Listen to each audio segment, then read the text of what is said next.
Welcome to Mayim, Chayim, Beit Midrash. Once again, we are here for another session of Joshua, session 4.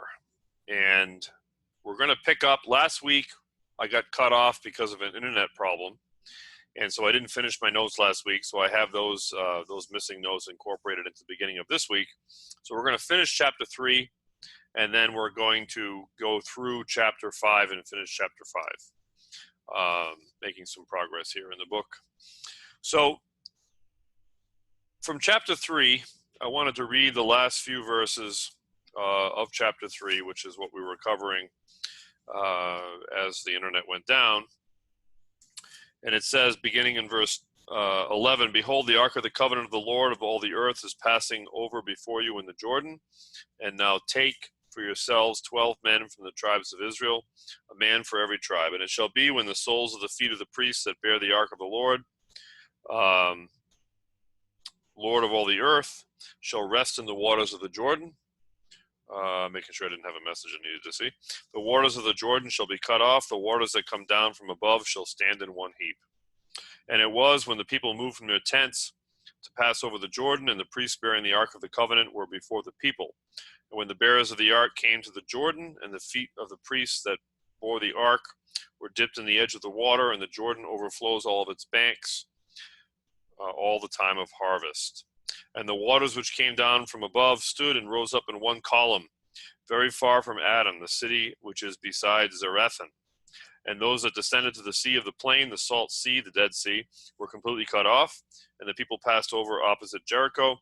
And the priests that bore the ark of the covenant of the Lord stood firm, arranged in the dry land in the midst of the Jordan. And all Israel passed over dry ground until the whole nation had completely passed over the Jordan." Okay.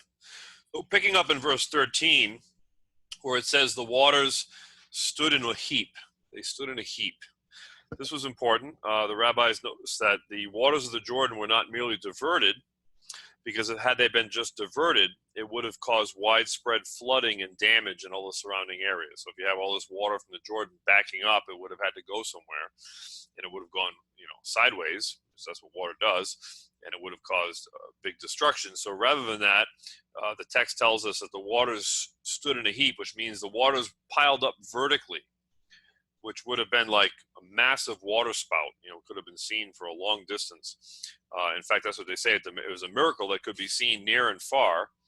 And all the kings of Canaan were caused to be faint of spirit as a result. And this is where I have my first Talmud reading. I wanted to share with you guys something that that was important, because there's something related here to the acknowledgement of God's people. It is, and this is from Soda, Tractate Soda 33b, if you're tracking with me. It says, "It is stated in the Mishnah, how did the ceremony of the blessings and curses take place? When the Jewish people crossed the Jordan River, the sages taught, when the Jewish people were in Transjordan, the location of Mount Gerizim and Mount Ebal was described to them as follows: Are they not beyond the Jordan, behind the way of the coming of the sun, in the land of the Canaanites that dwell in the Arabah, over against Gilgal, besides the oaks of Moreh?" Deuteronomy 11:30. "Are they not beyond the Jordan" means farther west, beyond the Jordan River. This is the statement of Rabbi Yehuda. Behind the way of the coming of the sun. This is referring to the place where the sun rises, the east.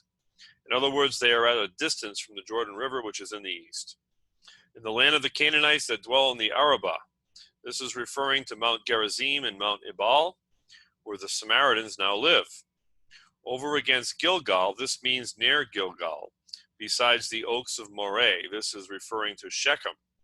And from where is it derived that this is Shechem? There, with regard to Abraham, the verse states, "And Abram passed through the land until the place of Shechem, until the oaks of Moreh," Genesis 12:6. Just as the oaks of Moreh stated that they are identified as Shechem, so too here they are Shechem.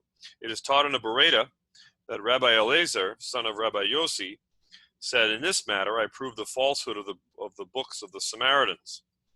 I said to them, you forged your Torah by making additions to it, and you have not gained anything from it, as you say to that the oaks of Moreh is referring to Shechem, and we too concede that the oaks of Moreh is referring to Shechem. However, we derive this by means of a verbal analogy between verses. You who do not use verbal analogies, how did you derive it? And a little bit of the notes here on the statement that you forge your Torah, speaking of the Samaritans. It says, in addition to including many changes in the text, the scriptural scrolls of the Samaritans contain several essential differences in the narrative that all attempt to prove their claim that God's chosen place is Shechem and not Jerusalem. One of the most striking examples is the insertion of the blessings and curses of Mount Gerizim and Mount Ebal, Deuteronomy 11:29-30, as the ninth of the 10 commandments. They also substituted for the 10th commandment the verse, and it shall be when you have passed over the Jordan that you shall set up these stones, which I command you this day in Mount Ebal, and you shall plaster them with plaster. And there you shall build an altar to the Lord your God, an altar of stones, Deuteronomy 27:4-5. However, according to their version, the altar must be built on Mount Gerizim, not on Mount Ebal.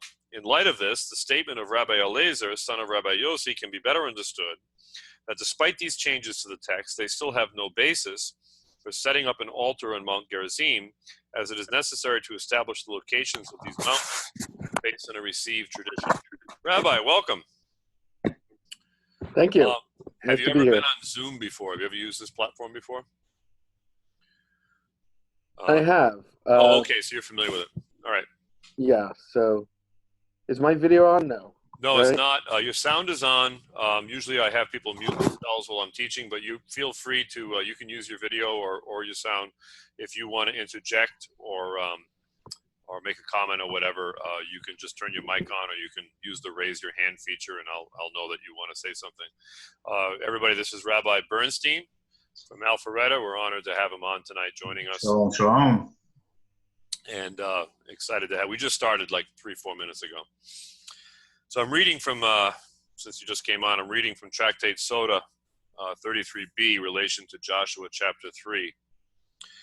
And so it's talking about here the Samaritans, and the idea here is you have a sectarian sect which has a different tradition of interpreting.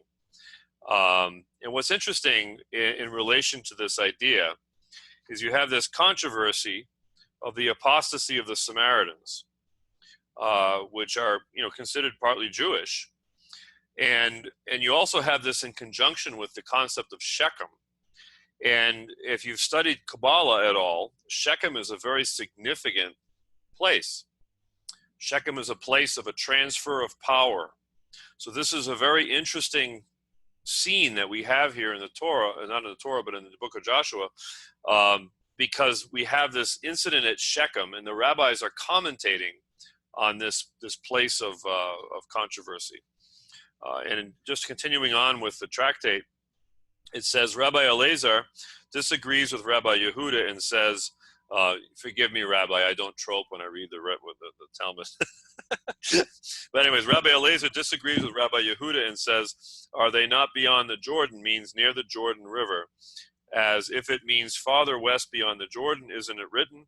And it shall be when you have passed over the Jordan that you shall set up these stones which I command you this day on Mount Ebal, Deuteronomy 27:4. This implies that Mount Ebal was near the location where the Jewish people crossed the Jordan. Then it says, behind the way of the coming of the sun, according to Rabbi Eliezer, is referring to the place where the sun sets in the west. This is distant from Shechem, which is in the center of Eretz Israel. Furthermore, the verse states in the land of the Canaanites, and Shechem is located in the land of the Hivites.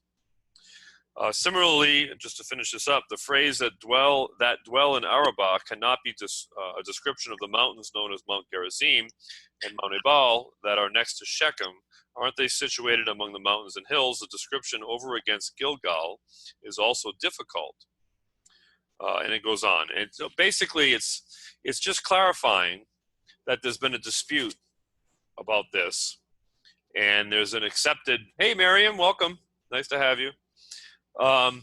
There's a dispute about this, the crossing, and also related to the Samaritans. So I just found that interesting, especially in relationship to the idea of Shechem being a very significant location in Kabbalistic tradition. Shechem relates to the idea of a concealment. But interesting, I find an interesting juxtaposition here that we have this reference to a concealment in the midst of this miracle of a heap, where you have this heap of water that is seen throughout all the valleys and plains, and all the kings of the area witness this miracle. And it reminded me of a passage in Isaiah 17:11, where it talks about the harvest will be as a heap. The harvest will be as a heap. Interesting little allusion there. And then we get down to verse 16, which says, very far from Adam, this disputed place called Adam. The rabbi's question, is this an ancient city, or is this a metaphor? What is really being talked about here? The sages debated this. Rashi says that the city is named Adamah. It is also taught that this passage refers to the merit of Abraham, in whose merit the Jordan was parted. And that's an interesting idea. We have this concept that constantly reappears within Judaism of events which are related to the merit of people who have come before, the merit of the fathers, the merit of righteous people, which is a very interesting idea. So there's this concept of generational succession, that we're all tied together. We're all tied together as one collective. Even though our life is independent from the lives that have gone before, we are links in a chain that are all connected. And we have that idea presented here by the sages related to this passage as well. And then we get down to verse 17, and it says, and the priests that bore the ark of the covenant of the Lord. Now this is really fascinating. I did have a reading that I decided to delete because I just had too much material. So I was going to read from Tractate Hulin, but I decided not to. I'm just going to share a basic idea. So the idea here is that the River Jordan split for both the native Hebrew and the proselyte alike equally. And this is really important. This is really important, meaning that those who participate in the blessing of this faithful act included the native Hebrew and those who had joined themselves to them. And they all crossed together, and they all experienced it together because they were together. And that's the key, is walking side by side through this event. We have a blessing that touches everyone involved. And that's really the way it should be, is that when we experience a blessing from Hashem, it should be a blessing that isn't selfish. It should be a blessing that it should generously spread to everyone around us, even those who maybe don't even believe like we do. They don't even really even see what we see, and yet through our experience of God, they also get to benefit alongside us, even if their understanding is at a different level. And that's a really important idea right there. So the expression nation, concept of nation, in this concept also includes, therefore, the vast multitudes of the Egyptians who had accepted, however they did it, however they witnessed, whether it was through the miracles that happened in Egypt or what have you, the suffering that they experienced, and we don't know, probably a combination of all of the above, but there were many Egyptians who also latched on to this journey into the wilderness and to this promise that Moses had proclaimed. And so the concept of the nation, therefore, includes those who accept the faith and decide to travel or sojourn with the people. And so ends chapter 3, which brings us into chapter 4. So now we finished the notes that I never finished last week, and now we're getting into the notes that I had for this week. So that's pretty good. I did that in like less than 10 minutes. That was like record for me. All right. So getting into chapter 4, any comments on any of that before I move on to this chapter? Any thoughts? Yeah, I think that the image of the splitting and the miracle is something that really focuses on that question of who is the miracle for. and I think it's an interesting thing to pick up on the image of, you might think that this is like a quintessentially Israelite moment, but it's opening a window into something that anyone can experience. So I think that there's something interesting about that. Yeah, I agree. That's thank you very much. That's exactly what I was trying to communicate. Um, it's easy, I don't know. I mean, you would have a better perspective on this than me in terms of Jewish community.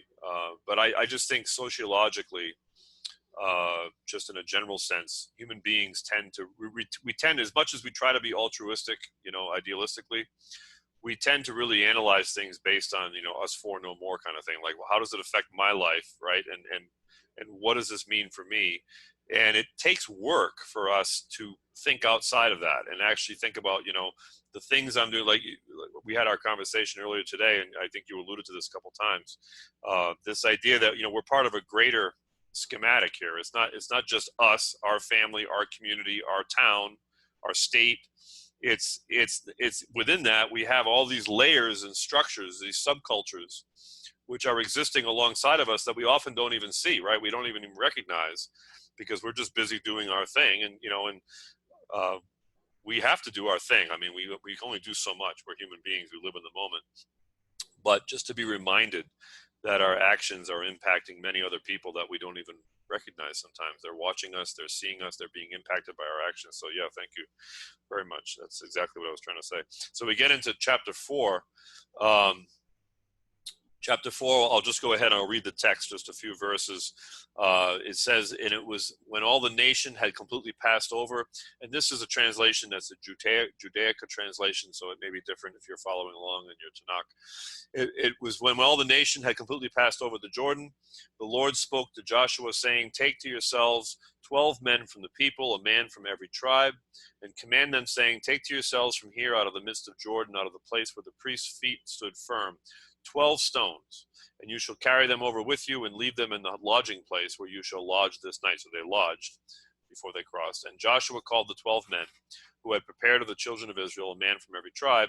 Joshua said to them, pass before the ark of the Lord your God into the midst of the Jordan, and lift up every man of you a stone upon his shoulder. This reminds me when I used to do trail work out in the Appalachian Trail. It's very similar.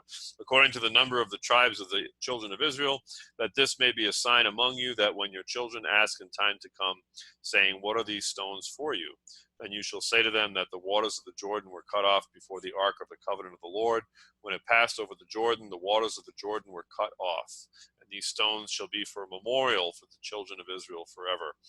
So in verse 3, we have out of the midst of the Jordan, this phrase. And I go back to the Talmud again, and we go to Sota chapter 36. Another interesting concept here. Related to the stones coming out of the river. And it says here in the Talmud, and for those who don't know, I'm reading from the Steinsaltz translation. The Gemara continues to discuss the entrance of the Jewish people into Eretz Yisrael.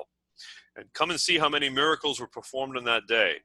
The Jewish people crossed the Jordan, and they arrived at Mount Gerizim and Mount Ebal, which are more than 60 mil from the river. And on that day, no entity was able to stand before them. And anyone who stood before them was immediately struck with diarrhea. That's interesting. As it is stated, I will send my terror before you and will confound all the people that you encounter. Exodus 23:27. Similarly, the verse says, terror and dread falls upon them. By the greatness of your arm, they are as still as a stone till your people pass over, Lord. Exodus 15:16. This alludes to the first arrival of the Jewish people in Eretz Yisrael, dating to the period of Joshua, during the period of Joshua. The verse continues, till the people that you have gotten pass over, Exodus 15:16. Again, this alludes to the second arrival, when the Jews returned to Eretz Yisrael from Babylonia after the destruction of the first temple. So now it's combining these two concepts. Accordingly, say from now that the Jewish people were worthy of having a miracle performed for them during the second arrival, just like they were worthy of having miracles performed for them during the first arrival, but their sin caused them to enter Eretz Yisrael through a natural process with the permission of the kings of other nations. This is referencing the return from exile. Now, it's interesting in the notes here, Steinsaltz adds into the notes a couple of interesting comments, which is why I wanted to share this. Regarding the comment of how many miracles were performed on that day. This is the opinion of the Mishnah. However, the dissenting opinion of Rabbi Yishmael is cited in the Jerusalem Talmud, according to which the blessings and curses were recited 14 years later, after Eretz Yisrael was conquered and divided among the tribes. See also the Maharsha, who points out that the blessings and curses appear in the book of Joshua only after the conquest of Jericho and the city of Ai. And then the concept of struck with diarrhea, it says that according to Rashi, this is derived from the phrase, I will confound. He explains that this means that their intestines were confounded and their function disrupted. In contrast, the Maharsha explains it is derived from the phrase, I will send my terror, as diarrhea can be caused by feelings of fear. It's a really interesting analysis. And then finally, it says sin caused. Rashi explains that the sins referred to here, and this is referring to the commentary about the return from exile, are the sins of the Jews during the period of the first temple. The Avets asks why a later generation would be punished for those sins which they did not commit. He explains that the sin that the Gemara speaks of is the sin of marrying Gentile women, based on the verses in the books of Ezra and Nehemiah where it talks about that state that the generation that returned from Babylonia was guilty of this sin. Now, what I think is interesting here, we have somebody on that is like playing the drums or something. We have this concept that constantly gets referred to of both the sins and the righteousness of previous generations affecting future generations. And many people don't really add two and two together, but this does allude to the concept of the eternal nature of souls. The idea that the souls of the people are connected, and the activity of our godly soul actually impacts the future, and it impacts the people that we're connected to. And so, because otherwise, we obviously have Ezekiel 18, which says that the sins of the children shall be, they'll be responsible for their own sins, not the sins of the parents. So that's always a passage that is used to refute this idea of, God cursing generations based on the sins of the forefathers. Yet we do have this idea of a rectification process that is transferred into future generations, and this idea that is communicated through the concept of Gilgul, this idea that somehow there's a rectification process that goes beyond the scope of our own activity. And some people would say, well, we can look at it different ways. We can look at it skeptically and say, well, that's kind of a cop-out. You're copping out from personal responsibility. Or we can look at it also as another angle and say that, well, wait a minute now, that actually gives me a sense of hope and a sense of purpose that goes beyond the actual physical realities of my current existence. I mean, if you find yourself in a really despondent place where you feel like you have no hope, you have no shot, you've blown it, you feel like you've totally missed the boat, so to speak, in life, there is an idea within Judaism that helps you understand that, well, wait a minute now, no, you haven't blown it. There is this idea that even if it looks as though everything is against you, that Hashem is actually working things out that in a way that goes beyond your own conception of the physical realities of your life, and that perhaps, in fact, your suffering or your inconvenience or your difficulty is actually for the benefit of others. You're actually doing a great work by simply persevering in faith in the midst of something that seems really difficult. It can be a source of hope. It can be a source of hope, or it can be a cop-out, right? We can say, I'm not responsible for anything, right? It's all just part of this cosmic orchestrated plan, and, God's just waving his baton, and I'm just a marionette just going along. It depends really on our lens and the way we look at the whole process and where our faith is at, I think. So I'm not trying to make any declarative statements on this, just simply presenting the idea for thought so that we can consider that. All right. I should move along. Where was I at? Okay, that was just verse 3. So then we get down to verse 9. Very interesting idea here that goes on. This is just a really fascinating passage. It says that Joshua set up 12 stones in the midst of the Jordan, which is now he's walking out what was just talked about, in the place where the feet of the priests who bore the Ark of the Covenant stood. And it says they have been there to this day. Of course, the sages say that Joshua wrote this book, and so he's recording, what his experience was. And we have to assume that Joshua is saying, to this day, meaning to the day of the end of my life, they're still there. So whether they're still there today, I don't know. But in verse 9, it says this, and it says, though God does not specifically command Joshua to do this, this is the commentary of the sage Radak, who says, God did not specifically command Joshua to do this.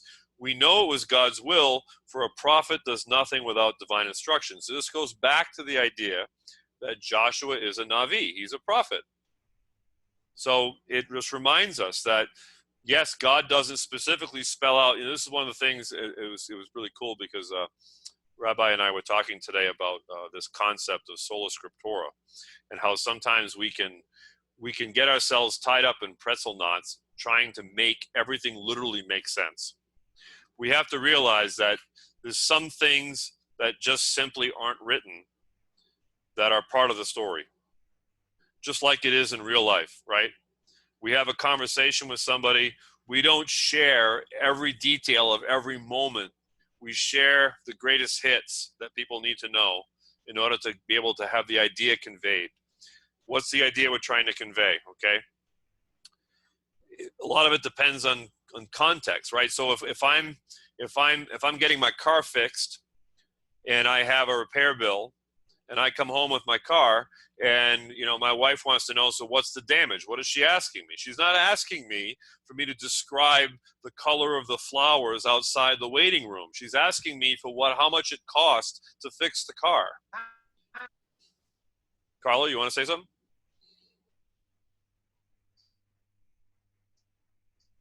No? Okay.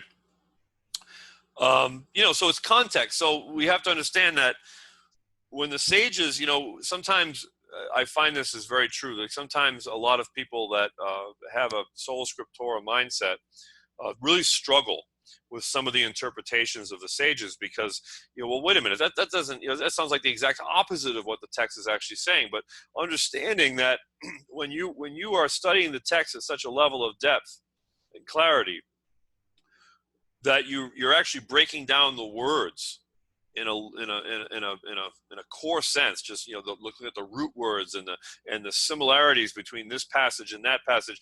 What happens is that anomalies stand out because when you study the text at that level of depth, then all of a sudden you're like, well, wait a minute, why is this phrase here? We have a classic example of this when Joseph is in the house of Potiphar. And it says, I'm off my notes now, so I can't give you chapter and verse. But it says in the story that when Joseph is alone with Potiphar's wife, it says, and there was no men of the house present in the house. There's a literal redundancy there. And the sages look at that and they're like, okay, what is this trying to tell us? Why doesn't it just say there's no men in the house? Why does it have to add this additional phrase? And so this is the type of exercise that the rabbis go through, looking at the text, trying to find the inferences of what it's not telling us. It's the invitation to dig deeper. This is Midrash. This is how interpretations are arrived at, which help fill in the gaps of the story. And I find it interesting how people who were not given the text, so let's say you have a Christian theologian. The Torah was given to the Hebrews, to the Jews, and they were given the interpretation power or responsibility, I should say, to expound upon it because it was given to them. It's just like, anything that you own, right? You steward what you own. I'm at a loss to come up with a good example, but if it's not your stewardship, like it's a classic example. You got two kids in the yard, right? You've got an older sister and a younger sister, and the older sister's picking on the younger sister, picking on the younger sister, picking on the younger sister, until the parent's like, I'm standing right here. I don't need you to parent your sister when I'm here, right? Thank you for your effort of responsibility, but you're creating an unnecessary conflict here. And this is a lot of times what happens, right? You have people that are not in covenant relationship with the text, and they think they have the responsibility to go correct the people that do have the stewardship of the text and say, oh, no, you've got it all wrong. You're supposed to understand this. Oh, really? Well, that's really interesting. Okay, so who's responsible for this text? I find it amazing that, we wouldn't even have English translations of the Old Testament if it wasn't for the Masoretes. Masoretes preserved it and told us what the text means. I mean, if there wasn't a vocalization of the Hebrew, how would the non-Jews have known what it says? Because there's many words in Hebrew that can mean multiple different meanings. So through the vocalization, right, we get an interpretation. Rabbi, you want to say something? Yeah, another example that I sometimes use in this, because I think it's, there's kind of a sweetness to this also, right? It's you own something, not so much just because others can't understand it, but because we have a certain connection to it. So I think of it as a recipe, that's passed down in a family. And I might have the exact same words that someone else would have if I wrote it in a book and then passed it over to them. But I've seen the original being made, so I know when it talks about this ingredient, how it's been folded in or how it's been done or the style of what it's used. Someone else could get that recipe and say, okay, I know a lot about cooking. You can't add salt there. You can't, right? They don't understand this is what it was. And they're eating the same food, but they're not, because they've never seen the experience. And I think that's what Sinai is for us. We saw how these things came together. We don't just have the record of it or the bare bones of what that experience is.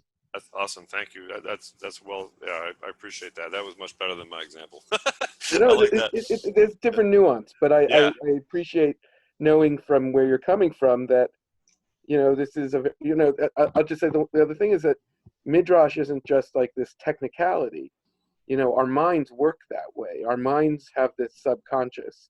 So you may not describe to your wife about the color of the flowers, but if she was there with you, she'd have the experience different because she saw the color of the flowers, right? So there's a human relationship or a vital relationship that's lost necessarily, because even Jews have this. We don't really have the same connection. We're trying to recapture it, but we at least have a sense that this was our family recipe. That's really awesome. Yeah, that's great. Thank you. Very well said. I'm just going to leave that and not say another word, because that was great. Moving on now to verse 14. That was excellent.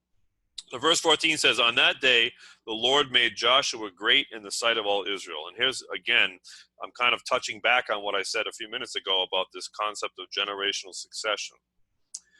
So what we have is, we have this miracle of the ark. Remember I said last week, if you guys were with me last week, that the sages tell us that Joshua was very, very concerned about the rise of idolatry happening among the people again. They had the golden calf incident, and Joshua did not want the people to deify him.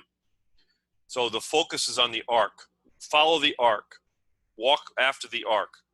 Because the idea is that Hashem is the concept of the object of our devotion, not me. I'm just the agent that God is using. And so Joshua is an agent. He's a great man. He's a tzaddik. He's a prophet, but he's not God. And he doesn't want the people to view him as God.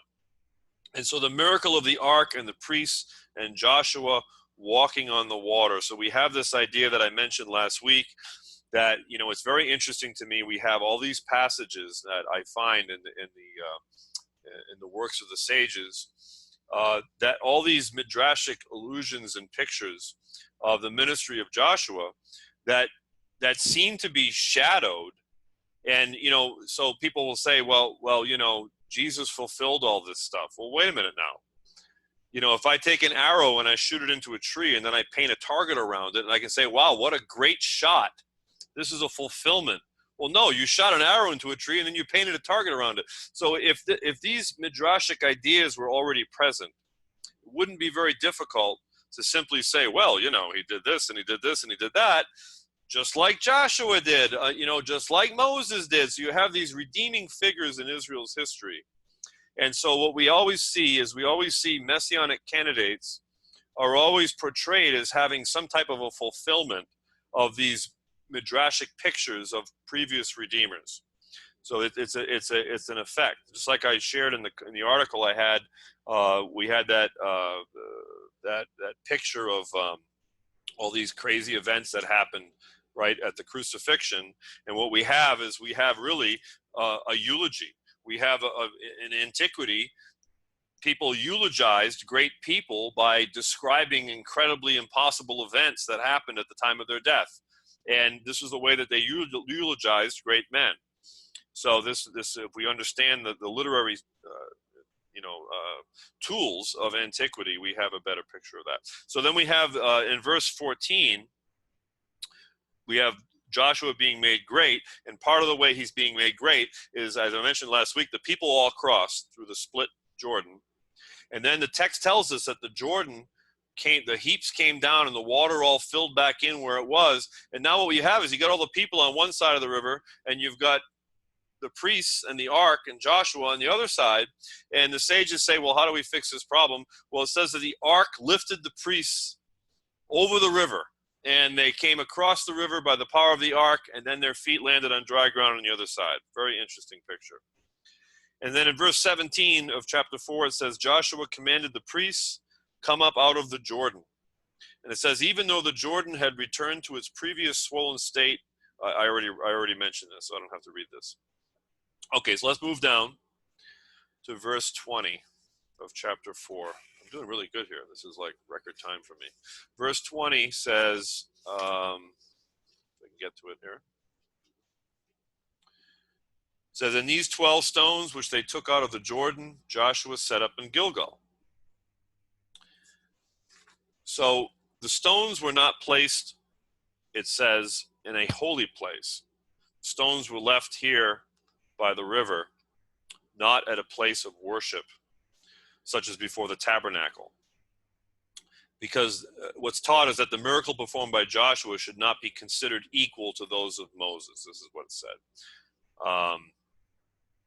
And again, if you'll indulge me, Rabbi, I try to make these comparisons for people. But, we have a lot of times within Christian testimony, we have this idea that, well, Jesus is elevated as equal to God. And yet we have this passage in John 14:28 where he says, according to the writer of John, that the Father is greater than I. All right. So even in the testimony of the Christian scriptures, we don't have what is proclaimed from the pulpits to be the case. We have a subjugation. In fact, it's interesting because in the early couple centuries of what we understand from the church fathers, that the actual position of the majority of people was a subjugation or a subordination theology, that this guy Jesus was subject to the Father. He was under God. Very acceptable idea. Somehow, because of all the many different influences that happened in the early centuries with Gnostic influence and the Hellenization of different things, we have a lot of different influences going on back then. We have a lot of pagan influence. There's this idea that just like it beat down the door of people's psyches, that there has to be a God man. There has to be this God man. There has to be this man who is divine. But yet we see even the sages looking at Joshua in comparison to Moses. Moses, the greatest prophet in Israel's history, Joshua did not consider it appropriate for him to put himself at a level equal to Moses, even though Moses gave him the mantle of leadership. Joshua still understood his place before his teacher. very important idea. This is the idea of discipleship, that every teacher wants his disciple to rise up higher than him, and yet a disciple in humility always honors his teacher, always honors his teacher. Then we get down to verse 21. It says, when your children ask, what are these stones? It says, midrashically, children ask the purpose of the 12 stones. They represent the 12 stones which Jacob placed around his head at Bethel before the dream of the ladder. And again, the maxim here is that the deeds of the fathers are a sign for the children. It's this concept of generational transfer. So consider the ideas, for instance, I'll just give you a few examples here. We have the famine of Abraham, and we have the famine of Jacob, right? We have Abraham descends into Egypt, Jacob descends into Egypt. Jacob crosses the Jordan with a touch of his staff, according to the Midrash. Joshua crosses the Jordan by cleaving it through God's power. So again, we have this repeat. We have this idea of that which has happened is a message and a sign for that which is coming. So the key there is for us to understand the continuity of revelation. Even though Moses, as I just alluded to, is the greatest prophet in Israel's history, God still guides his people in manifest ways through subsequent generations. And this really represents an idea of a continual deliverance, rather than the idea of a one-time event. So even though we have an event that we point to, we have this event of the Exodus, or we have this event of the crossing of the Jordan, or we have this, whatever event you want to point to, it really, that event is a highlight that speaks of an ongoing relationship that God has with his people, not simply, okay, I've shown up, dig it, and everything is going to be judged based on how you relate to that event. Well, no, there's an ongoing relationship. Again, this is one of those things that also speaks to one of the problems that we have when you look at a traditional evangelical understanding of atonement and salvation, is the emphasis tends to be upon a one-time event, that once you've made this quote-unquote decision, that now you have a relationship with God, and before you make this quote-unquote decision, you don't have a relationship with God. And this leads to anti-Semitism, because if you're claiming to have a relationship with the book, and you're saying that the only way to have a relationship with the God of the book is to make a decision, a one-time decision, well, now you're saying that those who are in covenant relationship with the book now have somehow they don't have a relationship with the God of the book. When really what we see in the context of the scriptures is we have an ongoing covenant relationship. It ebbs and flows like a relationship. It doesn't get ended because of a mistake. It doesn't even get ended because people have ignorance of the relationship they're in. You realize it's possible for somebody to be ignorant of their relationship with God and God to still be in relationship with them. God's big enough for that, right? God's big enough to be in covenant with somebody even if they won't acknowledge that covenant. Isn't that an amazing thought? So this is an idea that we have to understand, that God wants a relationship with us that carries through time and even transfers through generations. It isn't based on the accident of our birth or the fact that we one day have this light bulb that goes off and goes, oh, I should have had a V8. Oh, now all of a sudden you got it. You get it. This other guy doesn't get it. He just never got the light bulb went off. He didn't get it, but you get it. Isn't that great? So now you have a relationship with God. That poor sucker doesn't. I mean, that doesn't really work. That's not really how God is. So that's the problem. And that's a little conundrum that we'll have to wrestle through and think about, because it does fly in the face of what we often hear. So the continuity of divine revelation is very important here, and it's part of this story with Joshua and Moses. So let's step into chapter 5. Any final comments on chapter 4 as we leave chapter 4? Well, I would just ask you and anyone else listening, I mean, if this moment just really seems to mirror Exodus, when it says, there'll become a time when your child will ask, what is this to you? And it forms the basis in the Seder of the 4 children. I mean, this seems very similar. Like almost, I mean, they keep Pesach for the first time in the third chapter. They've just passed over the river, so they go back to keeping Passover. It can't be a coincidence. So it's an interesting question as to what we don't look at this moment the way that we do in history, the going out of Egypt, but it almost feels like the creator of this scene wants us to see it as significantly. And I mean, I don't know if there are thoughts in putting those together. That's interesting. Yeah, I hadn't thought of that. I think they do belong together. I do find it interesting, though, that in the Pesach, we're commanded to answer it in the present tense. This is what Hashem did for me when I came out.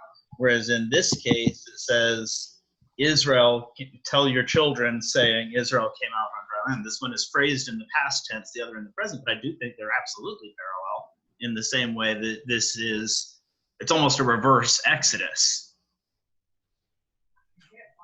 Both your comments are very interesting because we're actually going to go there in the notes here. We're going to talk about what the sages say about the significance of the cutting of recutting of the covenant with the circumcision that's about to happen in mass with the nation. Rabbi, I think you're absolutely on to something. I didn't see that connection when I was looking at my notes, but I love both of what you said, because that's interesting. Because like what Jeremy said, we have something that's being revisited here. And so what we're going to see in the notes is what is being revisited.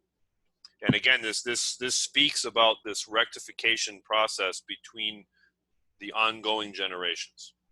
The other story I would kind of just leave upside this, and you find it in Sota that you were quoting as well, is the resonance between this and the story of the spies. You have 12 tribes. Joshua and Caleb are the two who escaped. I didn't say this before, but the whole business about diarrhea is one of the punishments that God gives the spies, right? The people are punished by wandering in the desert, but according to the Midrash, each of the 10 of the evil spies got their own personal comeuppance, and one of them, Makel, I think is the same verb, so he has this attack of fatal diarrhea. I didn't know that. I hadn't read that passage. So there's something linking these stories that also I think is meant to be thought of in the background. This is the actual going into Israel that was put off because of the attitude of the spies, the exact opposite of chazak v'amat, of being strong and of good courage. That is kind of the theme of Joshua. So I think it's an interesting. That is interesting. Yeah, that actually fills in some nice material for where my notes are. That's material I didn't have in my notes. So that's fascinating. I wasn't aware of that. Thank you. Yeah, that's interesting. Yeah, it does make a lot of sense because I know where we're going with this, and that does add a lot of good background there. So we get into chapter 5, and we're going to start seeing this now because this is the last chapter we cover. I'm going to go ahead and read the first 5 verses of chapter 5, and then we'll comment on that. A lot of rich stuff right here in the beginning of this chapter. It says, "It came to pass when all the kings of the Amorites who were on the side of the Jordan westward and all the kings of the Canaanites who were by the sea heard that the Lord had dried up the waters of the Jordan from before the children of Israel until they had passed over, that their heart melted, and nor was there spirit in them anymore because of the children of Israel. At that time the Lord said to Joshua, make for yourself sharp knives and circumcise again the children of Israel the second time." This speaks to what Jeremy was saying. "And Joshua made for himself sharp knives and circumcised the children of Israel at the hill of the foreskins. And this is the reason why Joshua did circumcise all the people that came out of Egypt that were males, all the men of war, had died in the desert by the way after they came out of Egypt. For all the people that came out were circumcised." We all know that they were circumcised before the Passover. "But all the people that were born in the wilderness by the way, as they came forth out of Egypt, they had not circumcised." Okay, let's unpack this. So first of all, we see that the miracle of the Jordan crossing, as I alluded to already, had shed such dread upon the people, as the Midrash says that that the people actually developed diarrhea, which now we have a richer picture of what this alludes to from Rabbi's comments. Upon the surrounding kings, they were just petrified of this miracle. They were put in a state of complete inactivity, I guess would be the way to say it. Joshua, therefore, is not afraid, it says, to circumcise the people at this point, because if you circumcise all the men of war, what you're doing is you're weakening your army. You're in a place of tremendous vulnerability during the healing process of this. But it's because of the fact that the kings had been subdued by the miracle of God that Joshua felt confident to be able to do this. And again, another, as I already alluded to, one of the reasons, of course, that the ritual of circumcision is important at this time is that in the calendar, they're approaching Passover now. And the commandment is already that no uncircumcised male shall participate in the Passover. Now, it's interesting, Rashi, who's always analyzing the text, he says that the word devar, which means word or speech, that's how the rabbis interpret the word, but it says those through speech, Joshua circumcised them. This is Rashi's commentary. This is one, I mentioned this last week. People are always saying, "Oh, Rashi just deals with the Peshat." Rashi's methodology is to deal with the Peshat, but Rashi's not considered one of the greatest Torah commentators because he simply breaks down the text. Rashi is an analyzer of the text, and here Rashi analyzes the text, and he says it's through speech that Joshua circumcised the people, and he uses Exodus 6:12 because Moses spoke before the Lord. How then will Pharaoh listen to me, for I am of uncircumcised lips? Very interesting connection there. I wanted to, at this point, take a little diversion. Not a rabbit trail, because this is in my notes. Rabbit trails are not in my notes, but this is a diversion. It's different. That's not rabbit trail. That's rabbi trail. It's a rabbit trail, right? There you go. Thank you, Kevin. So I'm going to turn to the book of Ezekiel, which the sages reference this passage in relation to this event. But I wanted to go ahead and read the whole passage to you, or at least a portion of it, so you can really get the full weight of what the sages are saying here. I think is really interesting. So in in Ezekiel 16, 1 through 8, I'm just going to go ahead and read it. It says, "Then the word of the Lord came to me, saying, Son of man, make known to Jerusalem her abominations, and say, Thus says the Lord God to Jerusalem, your origin and your birth are from the land of the Canaanite. Your father was an Amorite, and your mother a Hittite." This is interesting because we know that when the people bring forth their tithes, right, the men bring forth their tithes, this is part of what's recited, right? My father was a Canaanite, or maybe I'm quoting that wrong, but it's along these lines. I believe it's from this passage. I could be wrong on that, but that's. It's actually from Deuteronomy. Oh, it is from Deuteronomy. Oh, okay. I'm sorry. Oved Arami Avi. My father was a wandering Aramaean. Aramaean, that's what it is. Right. I was getting confused. Right. Okay. Thank you. Okay. No problem. Correct me on that. So your origin and your birth are from the land of the Canaanite. It just reminded me of that. Your father was an Amorite and your mother a Hittite. As for your birth, this is the key. On the day that you were born, your navel cord was not cut, nor were you washed with water for cleansing. You were not rubbed with salt or even wrapped in cloths. No eye looked with pity on you to do any of these things for you, to have compassion on you. Rather, you were thrown out into the open field, for you were abhorred in the day you were born. This is a very unpleasant picture. When I passed by you and saw you squirming in your blood, I said to you while you were in your blood, live.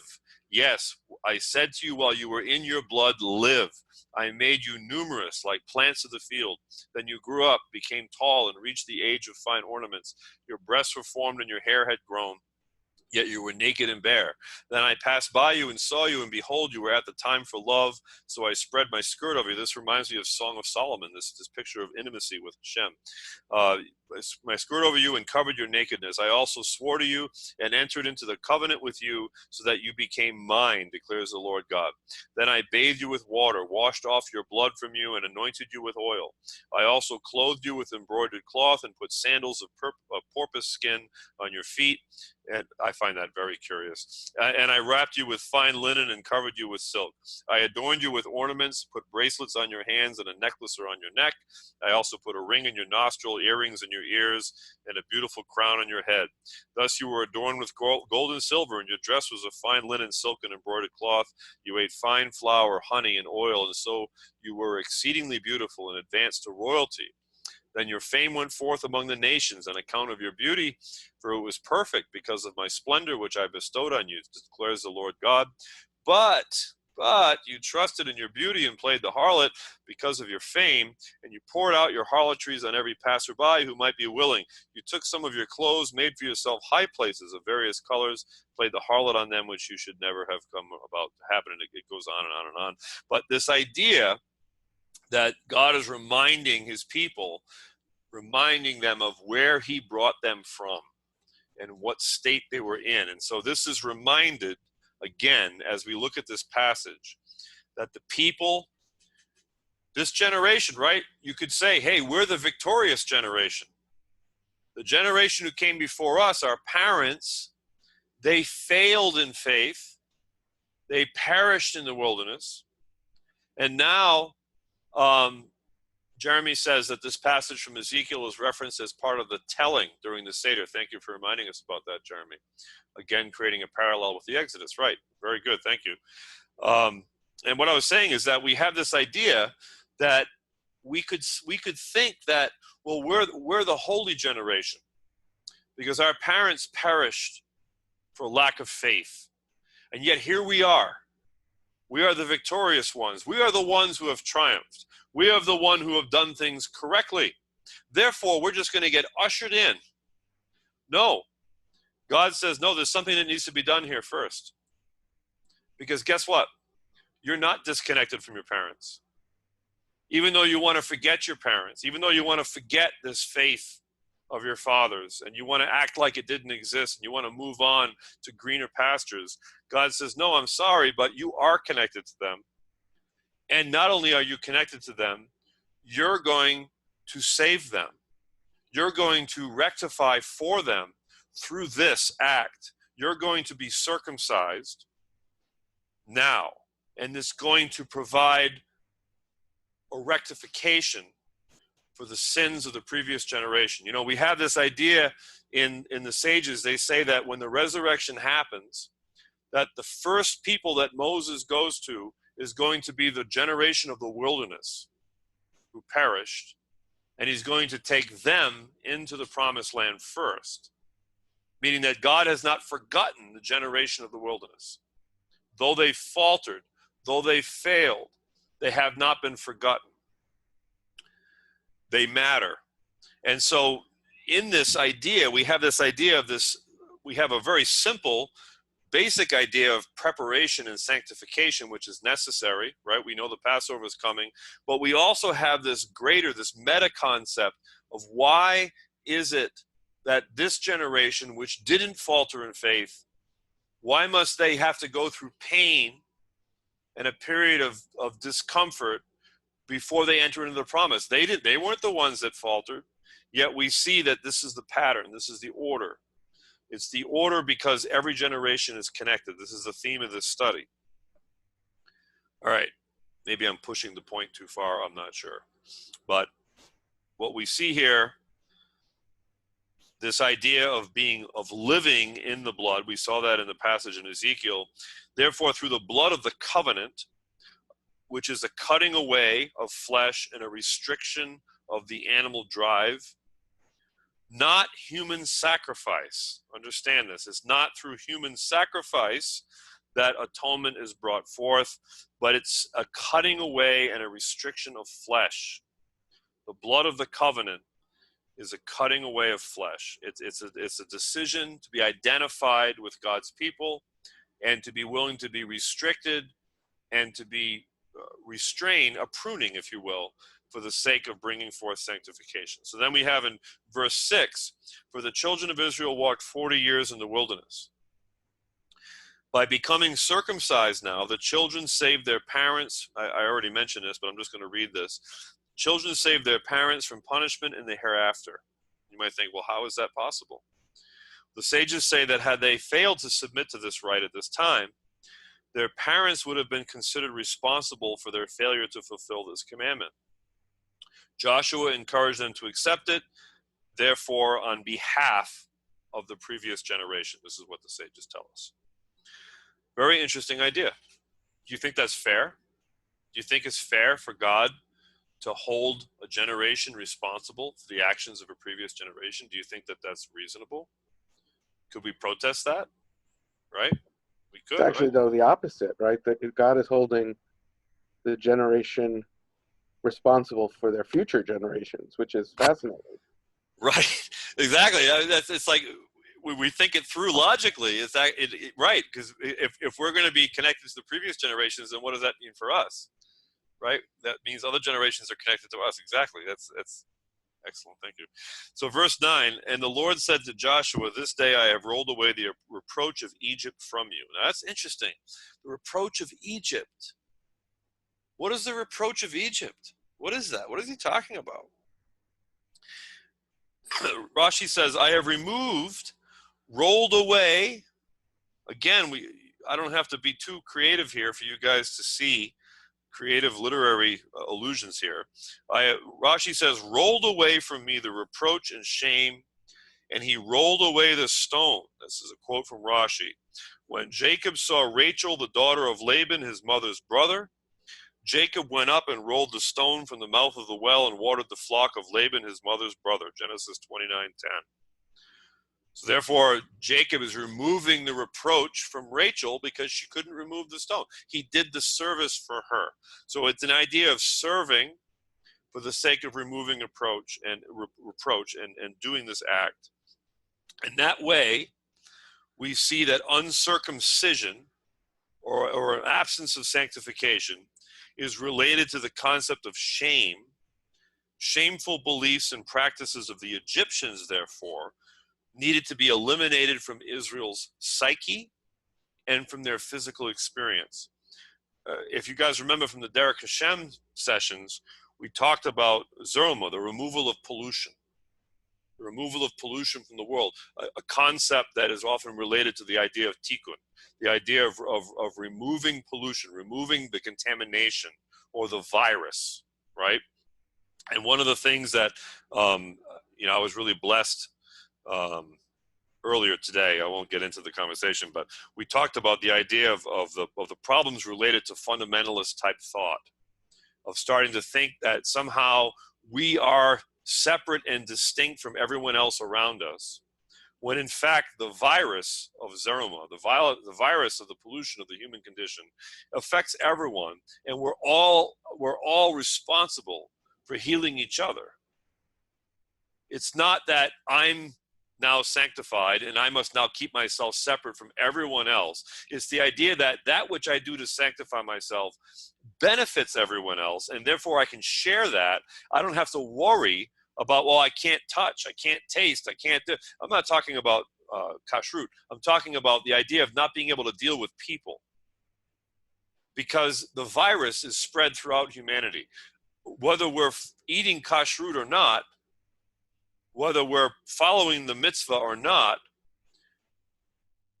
the virus is affecting all of humanity. The tikkun is necessary for the whole world. So then you might ask then, well, if that's the case, if the tikkun is necessary for the whole world because the virus affects the whole world, what then is the point of the mitzvah? What am I accomplishing through the mitzvah?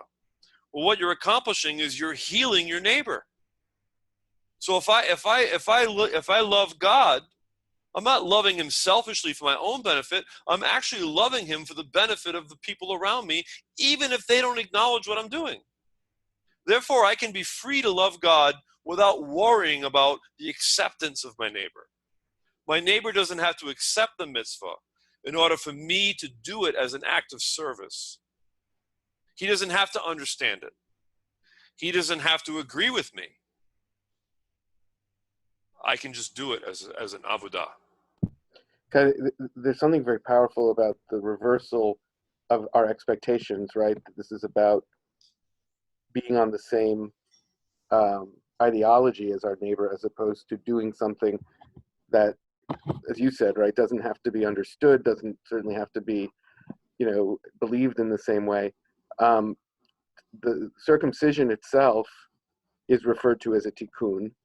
And there's a passage in the Talmud where Rabbi Yoshua, I think, is talking to one of the matrons of the Roman household, which they often do. And she says to him, you Jews do something to your bodies as soon as you're born. Wouldn't God make you perfect, right? God can do that. And so the way he proves it to her is he brings a pile of wheat and says, here, this is your meal. And she says, no, it's got to be cooked. It's got to be made into bread. And he said, so we are put here to be mitakein, the raw materials. And so if you connect that to what you just said, I think it's a very powerful idea that we're not mitakein, we're not fixing ourselves for the sake of fixing ourselves. We're doing this tikkun, this fixing that creates a preparation that is shared. Otherwise, we would just look at the world as God made it and say, let's just not mess it up. Exactly. Let's not do anything, because anything we do is going to be less than excellent. But yet God, I love that. Thank you so much for sharing that, because it does speak to that. It speaks to this idea that we have this idea that, well, if perfection's not attainable, then I'd better do nothing. But yet, I said this last week, you weren't with us, but I said, many of us, we discover the beauty of Torah, we discover the beauty of God's ways, and we think to ourselves all of a sudden that, now I've got to learn all the halakha, like next week, I've got to have it all mastered, I've got to do everything perfect, I got to make sure my silverware is right and everything's separated. It's like, well, wait a minute now, so how is it that we do this to ourselves, that we get excited about loving and serving God, and the first thing we do is we punish ourselves and others as though God is somehow like inherently disappointed in us. Like you should have seen this already. Like why didn't you get this already? Don't you get it yet? Don't you understand it yet? And yet we don't understand the love and the grace and the goodness of our Father in heaven, that he's just so happy, and he proclaims this through his word constantly. He's so happy when we simply step towards him. Just an acknowledgement. Like somebody like, it's the Sabbath. Oh yeah, maybe I should do something about that. For somebody that's not acknowledging Shabbat, to suddenly have an awareness of Shabbat is like somebody who's highly observant.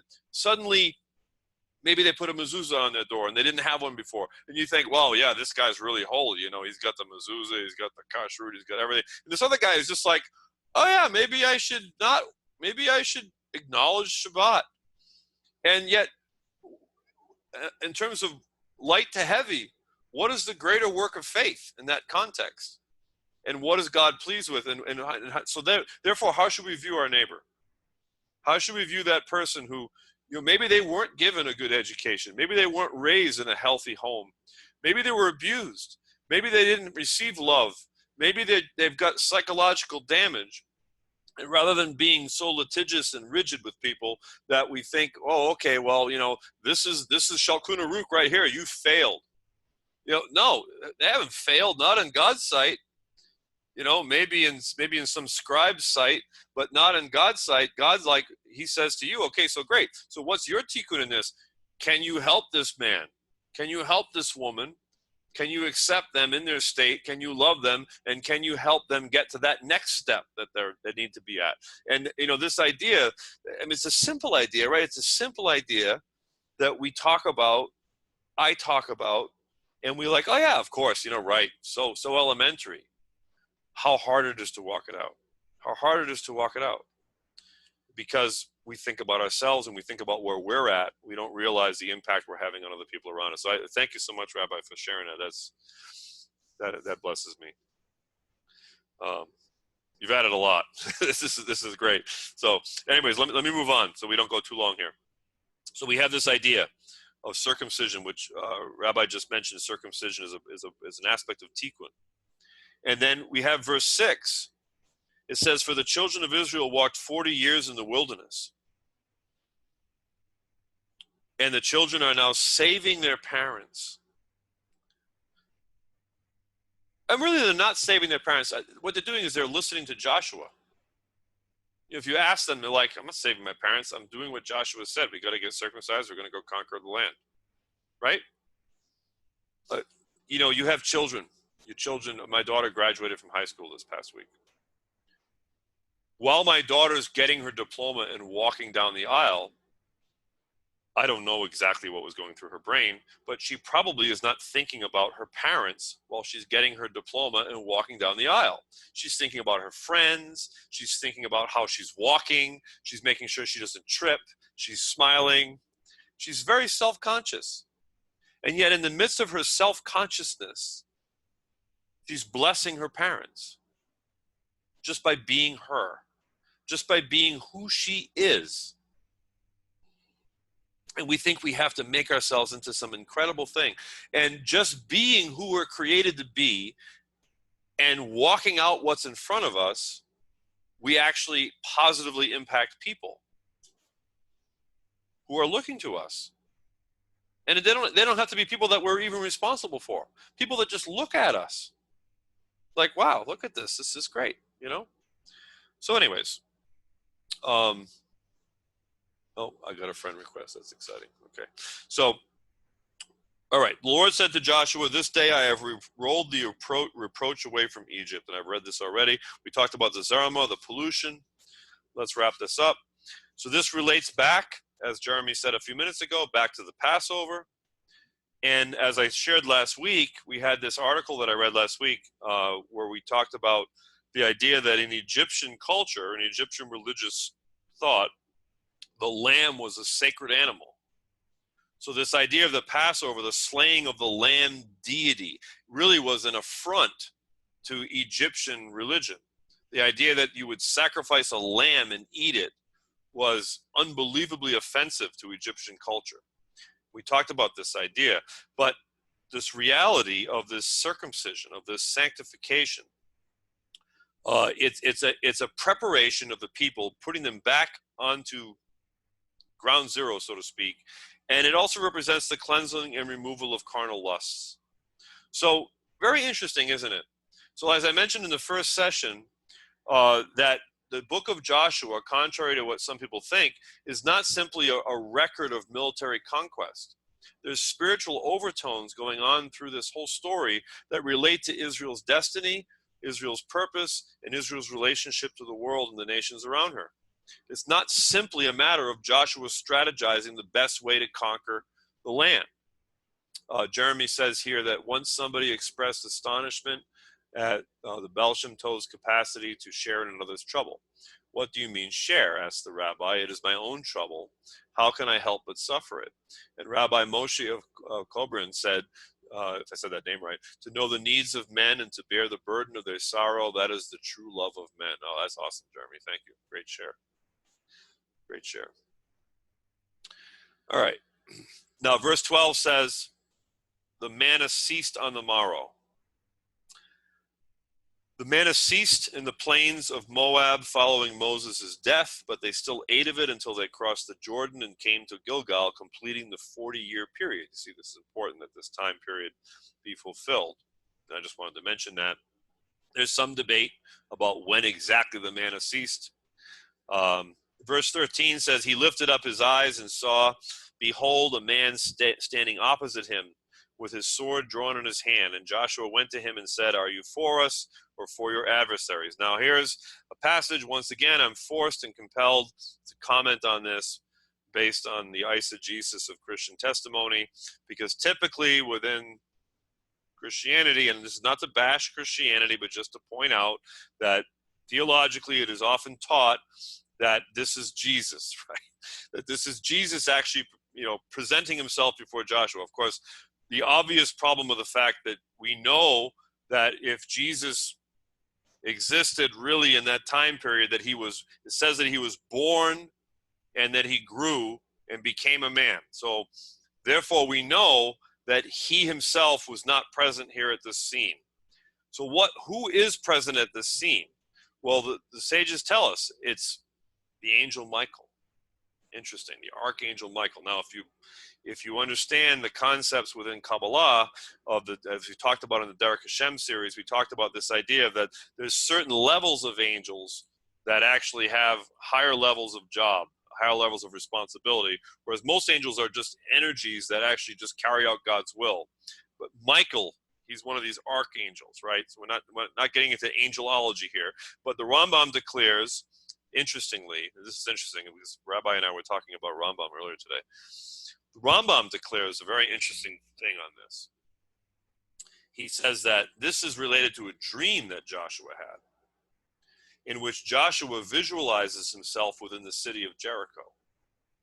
In Guide to the Perplexed, it states that it is impossible to perceive an angel except in a prophetic vision. This is the Rambam.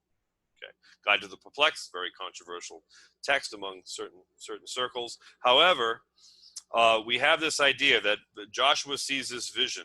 And what does the angel say to him? It says in verse 13, he lifted up his eyes and saw a man opposite him and says, "Are you for us or for our adversaries?" This is what Joshua says in the vision. Okay? And the answer in verse 14 says, "I am the captain of the host of the Lord." The sages teach that this is Michael. And this is confirmed, of course, through analysis. If we look at Daniel chapter 10:21, there is no one who stands firmly with me against these forces except Michael, your prince. And I wanted to read, as we wrap the study up here, I wanted to read the notes here in my commentary. Rather than do a bunch of writing, I just decided to read this. So it says here that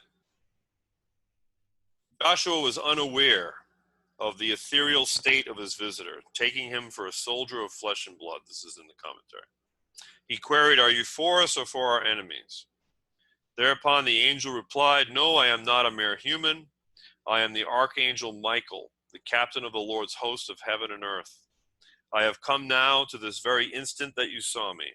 This is proof to you that I am an angel." The rabbis relate to us that the angel said to Joshua, "My mission here is, now I have come to remind you of your neglect of the duty which is perennially now, the intensive learning of Torah, which is forever in the category of now, never growing old. I have also a secondary reminder to resume your daily sacrifices which you neglected to offer up yesterday evening." Upon the next occasion, that on the siege of Ai, Joshua spent the night delving in the profundities of the halakha. Of course he did. It explains that the angel, one sage explains that the angel came to take command of the Jewish army. Thereupon Joshua prostrated himself in subordination and says, "What does my master say to his servant?" Interesting. So I always find it interesting how we have these scenes that the sages always manage to relate everything back to Torah study and halakha. I always find that delicious. But it's great because it's like you're trying to teach people. You're trying to teach people, okay, what do I do with my faith here? What do I do with my religion? Here's an example. Okay, well, this is what Joshua was doing. He's studying Torah, obviously. So then we get to verse 15. It says, "Remove your shoe from your foot. Strip your soul of its material trappings." This is the commentary of the Malbim. "Strip your soul of its material trappings. Let not your body obstruct the cleaving of your soul to the Shekinah. Let it not hinder the conveyance of prophecy to you." Here we have this idea. So here we have the angel appearing before Joshua. Do you guys see the parallel with Moses here? Right? Moses goes before the burning bush. "Remove your shoe from your foot. You're on holy ground." So on a lesser sense, again, Joshua's lesser than Moses, although he's a Navi. We have the same thing, strip, and the commentary I think is beautiful by the Malbim. "Strip your soul of its material concealments. Do not let your body obstruct the cleaving of your soul, the devakut, to the Shekinah, and let it not hinder the conveyance of prophecy." Interesting. Remember, we looked at last week the concept of joy, that Joshua received the revelation of what was to come through the joy of the presence of God. That when you're distressed and you're burdened over many things, you don't receive clear instructions. It's when you step back and you find that place where you can lodge and you can seek Hashem, and we can find the joy of the Lord. and then all of a sudden, we get the direction. Of course, Joshua is a prophet, so we're not going to get direction like a prophet, but we're going to get that clarity. That's the idea. That's the agadic idea there. So, anyway, that's pretty much all I had. So, any thoughts or final ideas that maybe were stirred up as we talked about some of this stuff? Does any of it make any sense? Yeah, actually, it does, and that it makes more sense than the way we brought up on.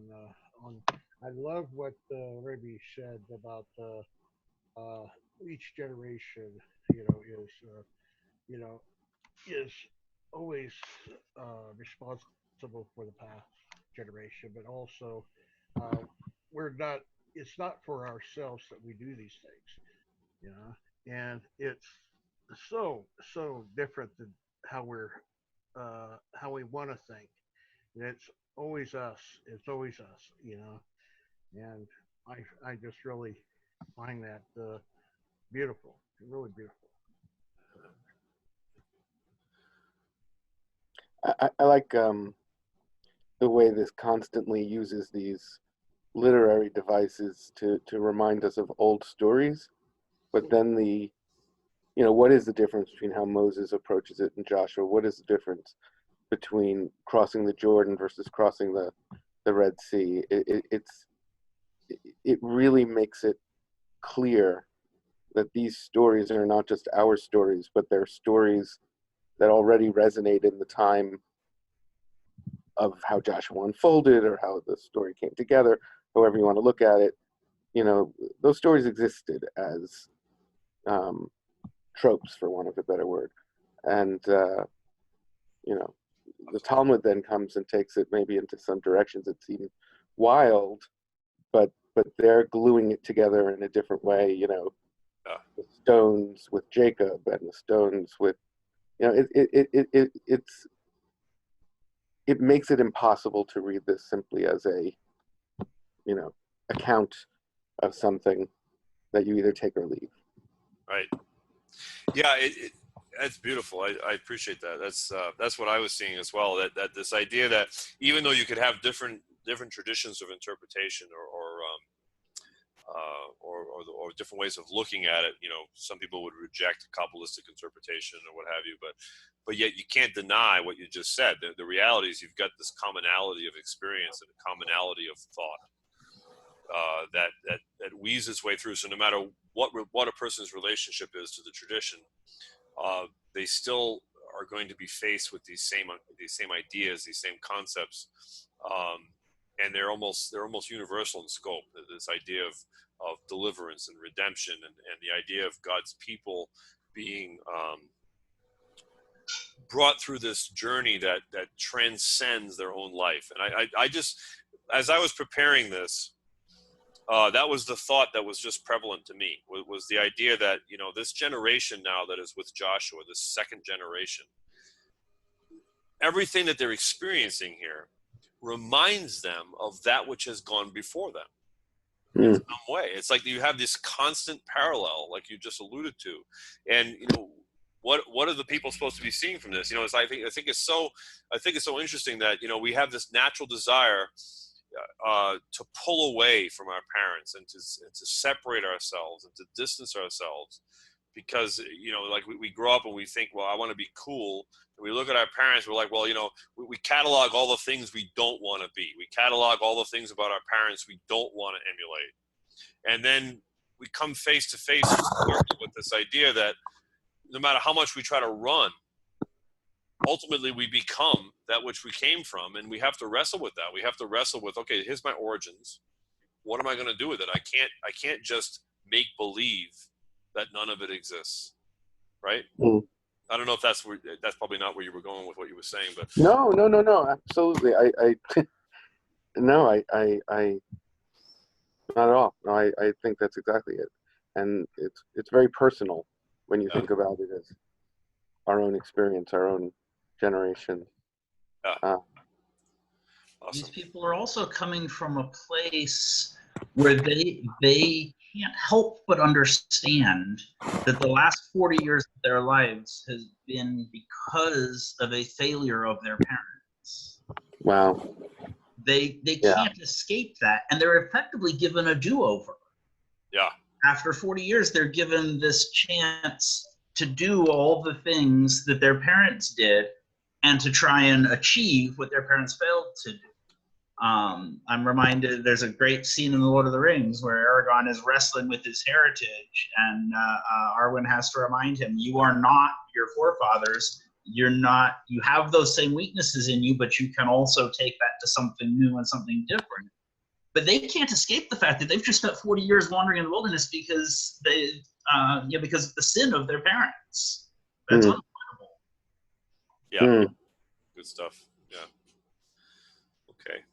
Well, that's great. Any last comments? I'm going to go ahead in a minute here and end the recording, and I can hang out for another 5-10 minutes for some after conversation, and then we'll wrap it up. It's already late. It's almost 10 o'clock, so we've got a late start tonight. So I don't want to linger too long here, keep people up. But I want to give one last shot. Any other thoughts that anyone has or reflections before we call it an evening?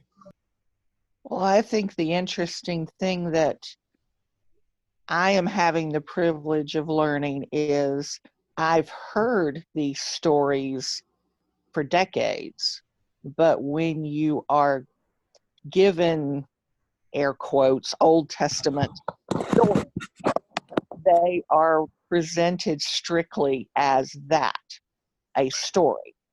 And you don't have the opportunity to learn the connections and the ties and the symbolism that is really meant to be conveyed. So, it's just, you read through it like you might, just pick up a magazine in a doctor's office. You're just flipping through and then you move on. And especially when you pointed out that it's often taught that, they take everything that happened and they try to tie it to Jesus. And there's really nothing here that has anything to do with that. But you don't realize it until you have the blessing of rereading it and learning it with the commentaries and the sages and the things that actually help point what that was included in Scripture for, the lessons that it's really there to teach us.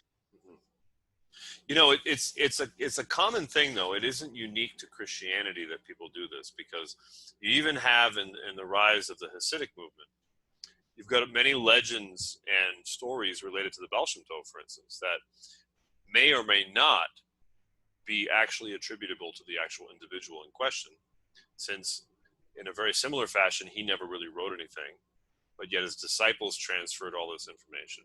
And so we do see in all major faiths, we see an aspect where people read back into the past according to the current narrative. And so we do have to be sensitive to that all the time. So I wouldn't necessarily only castigate Christianity for this problem, because we have to be conscious of our own history. We have to be conscious of the history of our texts.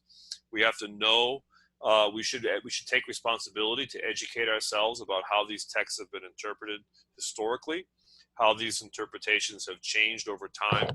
And these are important ideas. So I think you're absolutely right. One of the things we have a problem with, unfortunately, with I think Christianity is a particular issue with this. I think it kind of parallels other issues, but we have this triumphalism that develops where, Rome conquers, right? So when Rome destroys the temple in AD 70, from a Roman imperial mindset, they killed the Jewish God. The Jewish God was not able to stop them, and therefore we win, and to the winner goes the spoil. This is the mentality, right? We see it in sports all the time. We see somebody wins, they carry the trophy, they get to do the documentary video, and then the one who loses You know, everything that they did, well, gee, if they had just done something different here, if they had just made here's the critical point where they made their big error where that cost them the game kind of thing. And everything is viewed through the lens of the triumphant victor. Whereas we really know, I mean, if anyone that watches sports, one or two different plays go a different way, you've got a different outcome. And then you've got a different narrative, right? So the temple gets destroyed. Many documents are destroyed at that time. You know, we know that the Qumran sect, for instance, they were so petrified of the Romans confiscating their literature that they started hiding it in caves, you know, where fortunately we discovered all this, right?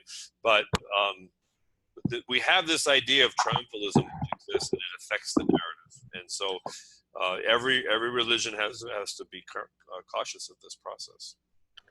I don't know if someone else wants to say something. Something you just said is really right in the middle of this text, but I don't want to cut off if anyone was waiting to say something. Anyone? All right.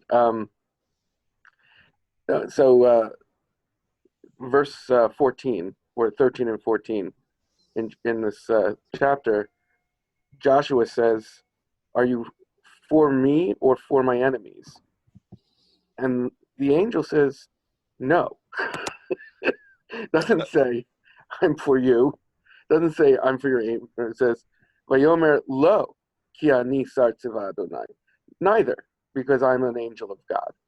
I mean, the implication is you could read it as I'm not a warrior. I'm not here to fight you. But there's really this idea that I'm above that. You know, clearly I'm with you as I was with Moses, and I am with the Israelites, but not in a way that you could just simply say, you know, I'm your talisman or your, Right. you know, the superhero or something that's on your side. It's above that. So I was thinking about that before you said it. Now there is something about breaking that paradigm.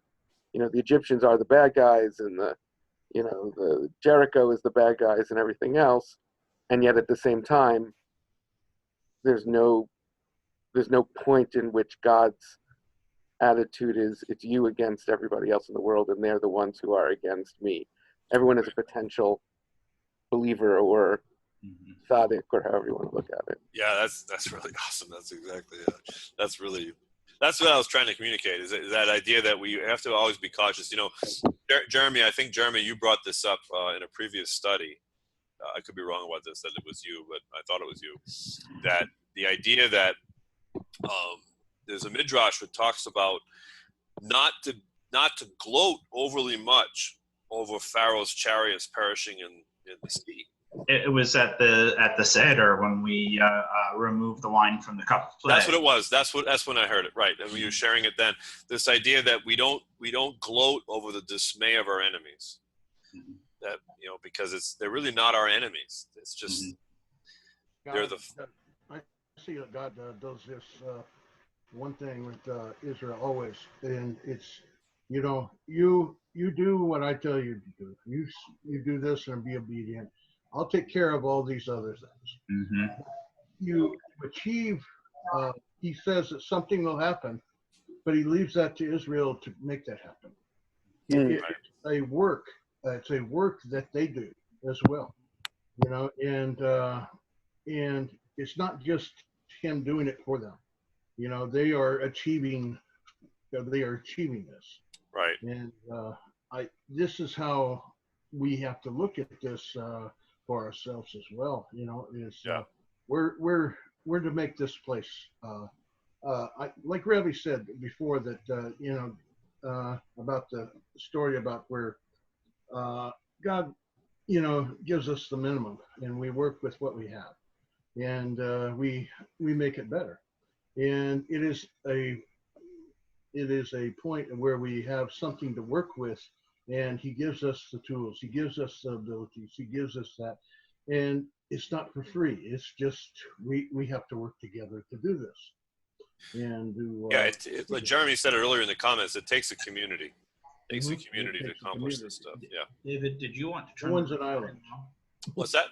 Did you want to turn the recording off? Yeah, let's go ahead. That's a good call, Jeremy. Let's go ahead and end this before this becomes a super long thing, and then we'll take another 5 minutes of conversation. And I don't want to keep people up too late, but yeah, thank you, Jeremy. Let's go ahead and end the meeting. Baruch Hashem, this has been a great class. A lot of participation. Thank you, and the recording is ending now.